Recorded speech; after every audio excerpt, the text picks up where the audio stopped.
Opium changed the world in ways you wouldn't believe. A plant that started as a medicine became the spark for some of the most intense wars in history. How did a single drug cause so much conflict? Why did nations fight over it? And what were the lasting effects on global politics? Today, we will dive into the origins of the opium trade and its role in shaping international history. From ancient times to bloody wars, this story shows how a simple product can drive greed, power, and control. Let's explore how it all started.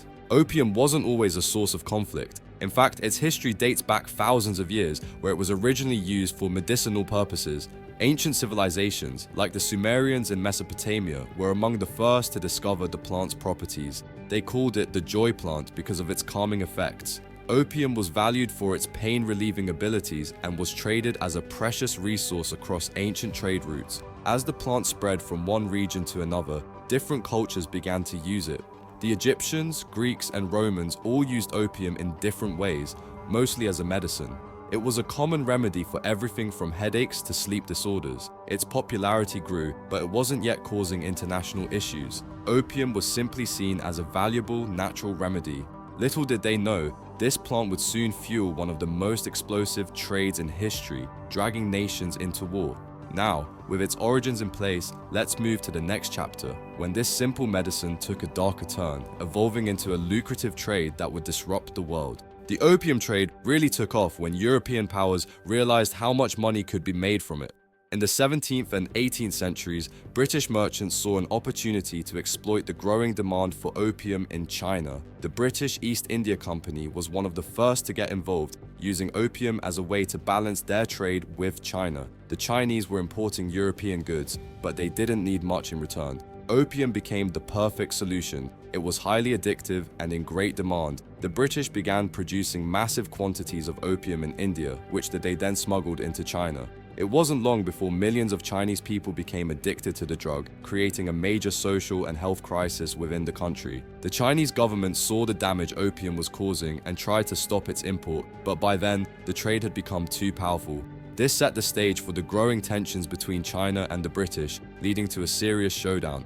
And as demand for opium skyrocketed, so did the conflicts between the countries trying to control its trade. The rising addiction and social problems in China couldn't be ignored forever. By the early 19th century, China had had enough. The government, led by Emperor Daoguang, decided to take action against the opium trade, starting with a crackdown on illegal imports. Lin Zexu, a high-ranking Chinese official, was tasked with stopping the trade. In 1839, he seized and destroyed more than 20,000 chests of opium from British merchants in Canton, now Guangzhou. This bold move triggered a full-blown international crisis. The British weren't about to lose such a profitable trade without a fight. In retaliation, they sent their navy to China, and the First Opium War broke out.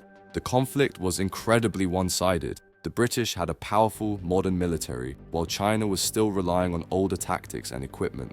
After a series of defeats, China was forced to surrender. The war officially ended in 1842 with the Treaty of Nanking, which was deeply unfair to China.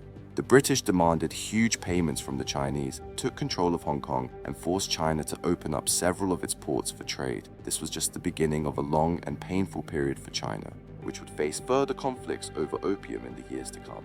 Even after the First Opium War, tensions between China and Britain didn't die down. The unfair Treaty of Nanking had left China humiliated and weakened, and the British were still determined to expand their trade in China. This led to the Second Opium War in 1856.